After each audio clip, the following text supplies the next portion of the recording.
Baik, perkenalkan, nama saya Komang Widiarta. Saya dari Program Studi Teknologi Industri Pertanian. Di sini saya akan menjelaskan RAL faktorial. Di sini saya mendapatkan data tinggi tanaman jagung. Data ini saya dapat dari internet. Di sini menggunakan 9 perlakuan dan 3 ulangan. Nah, setelah kita mendapatkan data, kita buat tabel data seperti ini. Setelah masukkan datanya, lalu buat totalnya, itu dengan rumus sum dari D6 sampai F6, kemudian blok ke bawah, lalu tekan enter, maka akan ditotalkan semua. Setelah itu mencari rata dengan rumus average D6 F6, kemudian blok lagi ke bawah dan muncul hasilnya. Begitu juga total yang ini, yang sampai yang ini. Nah, setelah kita membuat tabel datanya, sekarang kita membuat tabel bantu dua arah. Tabel ini yaitu menggunakan 3 perlakuan dan 3 ulangan. Yaitu perlakuannya yaitu P1, P2, P3, ulangannya yaitu P1, P2 dan P3 juga. Nah, datanya ini kita ambil dari total, yaitu P1 yaitu 363 itu masukin di sini. Selanjutnya yang ini sama dengan yang ini sama dengan yang ini. Begitu juga seterusnya untuk V2 V2-nya sampai ke V3.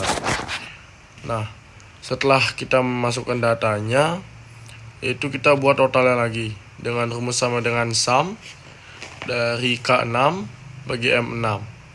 Begitu juga seterusnya. Dan rata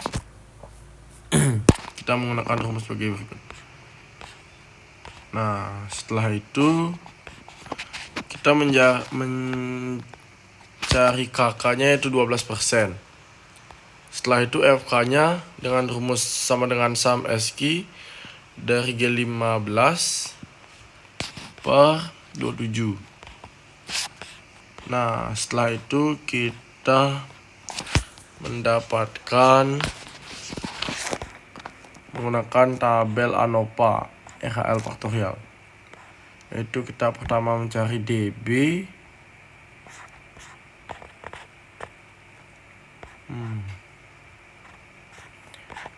yaitu DB-nya ini yaitu perlakuan dikurang 1, jadi sama dengan 8. Nah, setelah mendapatkan tabel ANOVA, kita mendapatkan keterangannya yaitu yang B yaitu berpengaruh sangat nyata, yaitu yang V rumput. Kemudian untuk VV-nya yaitu berpengaruh tidak nyata atau NS, dan yang VP biasa itu juga berpengaruh tidak nyata. Setelah itu kita lanjut ke uji lanjut mandiri. Yang pertama, sini ada nilai BNT. Tabel BNT 5%. P1 yaitu menggunakan rata yang ini. Nah, kita masukkan rata ini di V1 dan V2 kita ambil di tabel bantu dua arah. Dari ketiga rata-rata ini kita masukin ke tabel nilai BNT, itu V1, V2 sampai dengan V3. Nah, untuk uji BNT-nya yaitu ini. Dan berikut notasinya. uji lanjut mana.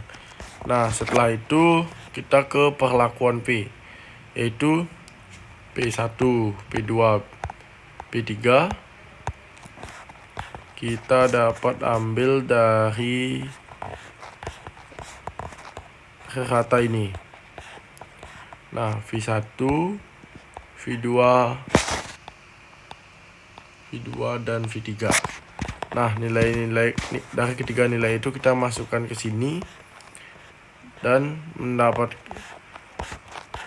menghasilkan tabel seperti ini. Dan berikut notasinya.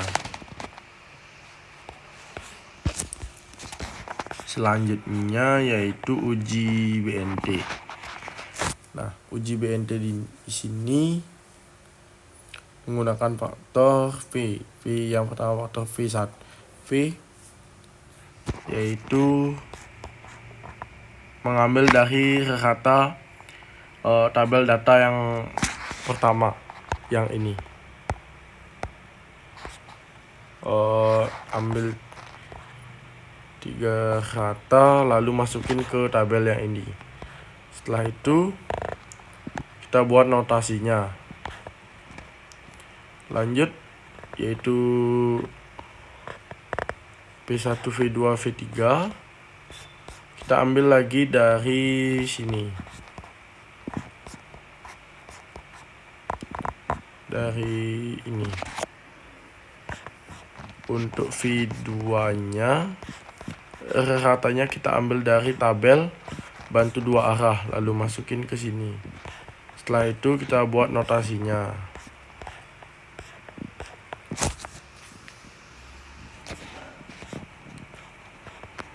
Nah, setelah itu lanjut lagi ke V2.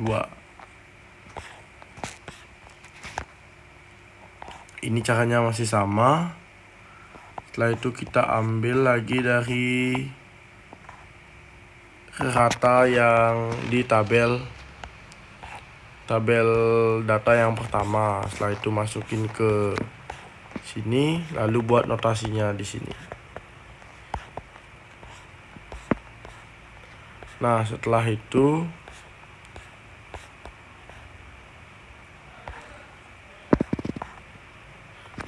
setelah semuanya kita selesaikan, lalu akan muncul grafik seperti ini. Jadi grafik ini menunjukkan bahwa tidak ada garis yang bersinggungan.